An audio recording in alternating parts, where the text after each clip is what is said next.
السلام علیکم احسن صاحب. وعلیکم السلام جی. سر آج کا میرا سوال ہے کہ تعویذ کی شرعی حیثیت کیا ہے، کہ یہ تعویذ پہننا جائز ہے یا ناجائز ہے؟ بالکل ناجائز ہے. بالکل غلط ہے. تعویذ کس چیز کا ہوتا ہے؟ کیا ہے تعویذ میں؟ جب ہم تعویذ کا ایک رخ دیکھتے ہیں جی، اسے کھولتے ہیں تو جی اس میں کلام لکھا ہے اللہ پاک کا. اللہ کا کلام، اللہ کا کلام جی سمجھنے، کلام دنیا کا کوئی بھی ہے، ایک لفظ بھی ہے تو وہ سمجھنے کے لیے ہے کہ باندھنے کے لیے ہے. جی بالکل. مثلا کوئی بندہ جس نے باندھا ہوا ہے نا، وہ اس کا مشاہدہ کر کے دیکھے کہ کلام نے اس کے ساتھ کیا کرنا ہے. بھائی یہ کلام کی برکت ہے اور اس سے آپ کے مسئلے حل برکت ہوتے ہیں، بیماریاں دور ہوتی ہیں. یہ کہنے والے بھی لعنتی ہیں اور کرنے والے بھی. اس کا کوئی تعلق نہیں ہے کہ مثلا آپ سیدھے طریقے سے بات دوسرے طریقے سے زیادہ سمجھ آئے گی. آپ نے 1,00,000 لکھ کے نا الجبرے کے میتھ کا، تو اس کو کہیں باندھ لیا ہے یا کھا لیا ہے تو اس سے کیا ہوگا؟ پیپر پاس ہوگا الجبرا کا. نہیں، الجبرا پیپر پاس نہیں ہوگا. کوئی علم عقل والے بندے کو پتا چلا وہ آپ کو الٹا لے. تو اسی طرح آپ نے اللہ کے قرآن کا کوئی لفظ، یہی انسلٹ ہے نا. اس سے قرآن جلانے والے نہیں انسلٹ کرتے، یہ لوگ انسلٹ کرتے ہیں.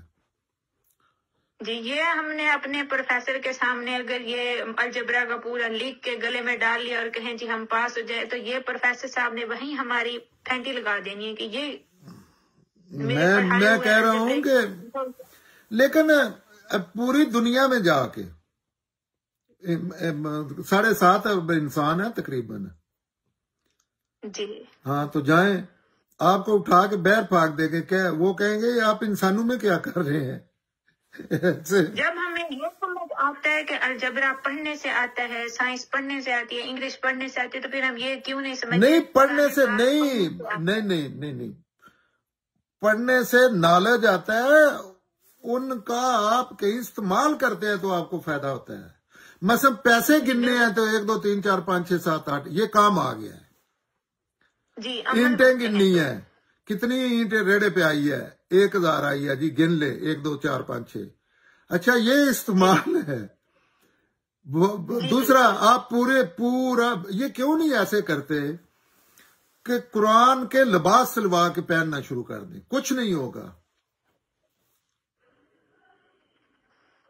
اور یہ جو پانی دم کرتے ہیں اور یہ شف یہ لٹیرے ہیں، اور لٹنے والے جو ہیں وہ بڑے فخر سے لٹیروں کے، یہ ایسی ڈکیٹیاں ہیں کہ یہ جاتے ہیں کام چھوڑ کے، کہتے ہیں میں ڈکیٹی کروانے آیا ہوں، اور وہ پھر ان کو لوٹتے ہیں، اور ان کا مال ہی نہیں لوٹتے، عزتیں بھی لوٹتے ہیں.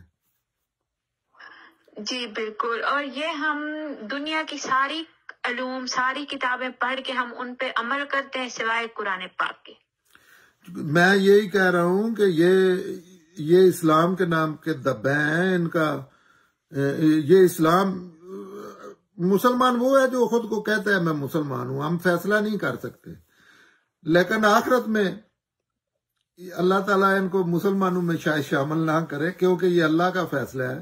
اور اللہ تعالیٰ نے اس دنیا میں جو کوئی انسان اچھا برا کرتا ہے اس کو کوئی قدغن نہیں لگاتے، فری ہینڈ دیا ہے. امتحان ہوتا ہی تب ہے جب آپ اپنا ارادہ اور اختیار استعمال کریں، صحیح یا غلط.